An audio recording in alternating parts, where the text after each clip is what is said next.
இப்படி ஒரு முறை கறி குழம்புக்கு இணையான காளான் குழம்பு செய்து பாருங்கள்.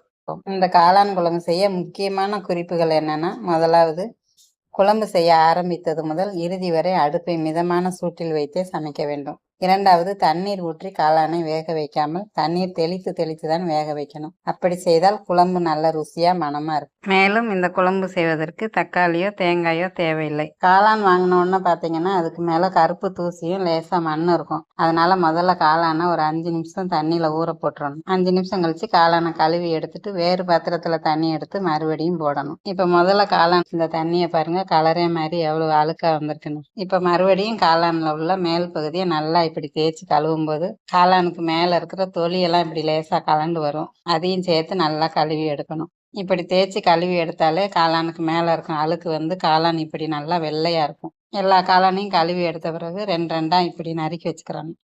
இப்போ நறுக்கிய காளானோட 1/2 டீஸ்பூன் மிளகாய்த்தூள், சிறிதளவு மஞ்சத்தூள், தேவையான அளவு உப்பு சேர்த்து நல்லா பிசைஞ்சு 10 நிமிஷம் ஊற வச்சிடணும். இப்போ கடாயை அடுப்பில் வச்சு 4 டேபிள் ஸ்பூன் எண்ணெய் ஊற்றி எண்ணெய் காஞ்சதும் ஒரு பிரிஞ்சி இலை, ஒரு ஏலக்காய், சின்ன துண்டு பட்டை போட்டு கூடவே பொடியாக நறுக்கிய ஒரு பெரிய வெங்காயத்தை போட்டு நல்லா வதக்கணும். வெங்காயம் நல்லா வதங்கி வரும்போது 1 டீஸ்பூன் அளவு இஞ்சி பூண்டு பேஸ்ட் போட்டு மறுபடியும் நல்லா வதக்கணும். இப்படி வெங்காயத்தோட இஞ்சி பூண்டு பேஸ்ட்டை சேர்த்து வதக்கும் போது இஞ்சி பூண்டு பேஸ்ட் வாடையெல்லாம் போயிடும். இந்த நேரத்தில் ஊற வச்சிருந்த காளான் துண்டுகளை போட்டு அடுப்பை மிதமான சூட்டில் வச்சு தண்ணி எதுவும் ஊற்றாம நல்லா வதக்கணும். அடுப்பை மிதமான சூட்டில் வச்சு வதக்கும் போது காளான்லேயே தண்ணி விடும். அந்த தண்ணியிலேயே காளான் வெந்து வரும். காளான் முக்காப்பதம் வெந்து வர நேரத்தில் 1 டீஸ்பூன் மிளகாய்த்தூள், 2 டீஸ்பூன் மல்லி சீரகம் கலந்த பொடி, சிறிதளவு கரம் மசாலாத்தூள்.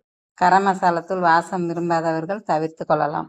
இவை எல்லாவற்றையும் போட்டுவிட்டு சிறிதளவு மஞ்சத்தூள் பொடி சேர்த்து விட்டு இடையிடையே தண்ணீர் தெளித்து தெளித்து வதக்கணும். தண்ணி ஊற்றிட்டு வதக்கணும்னா குழம்பு ருசி இருக்காது. அதனால தண்ணி தெளித்து தான் வதக்கணும். அப்படி வதக்கிக்கிட்டு இருக்கும் போதே உப்பு சரி பார்த்து தேவைப்பட்டால் உப்பு போட்டுக்கொள்ளலாம். எனக்கு கொஞ்சம் உப்பு பத்தலை, அதனால நான் இப்போ உப்பு கொஞ்சம் சேர்த்துக்கிறேன். இப்போ காளான் நல்லா வெந்து எண்ணெய் பிரிஞ்சு ரெடி ஆயிடுச்சு. இப்போ அடுப்பு அணைச்சிட்டு 1/2 டீஸ்பூன் மிளகு பொடி சேர்த்து இறக்கினால் கறி குழம்புக்கு இணையான சுவையான காளான் குழம்பு தயாராகிரும். இந்த முறையில் ஒரு முறை காளான் குழம்பு செய்து பாருங்கள். உங்களுக்கு பிடித்திருந்தால் என்னோட சேனலை சப்ஸ்கிரைப் செய்யுங்கள். உங்கள் உறவினர் நண்பர்களுடன் பகிர்ந்து கொள்ளுங்கள். நன்றி, வணக்கம்.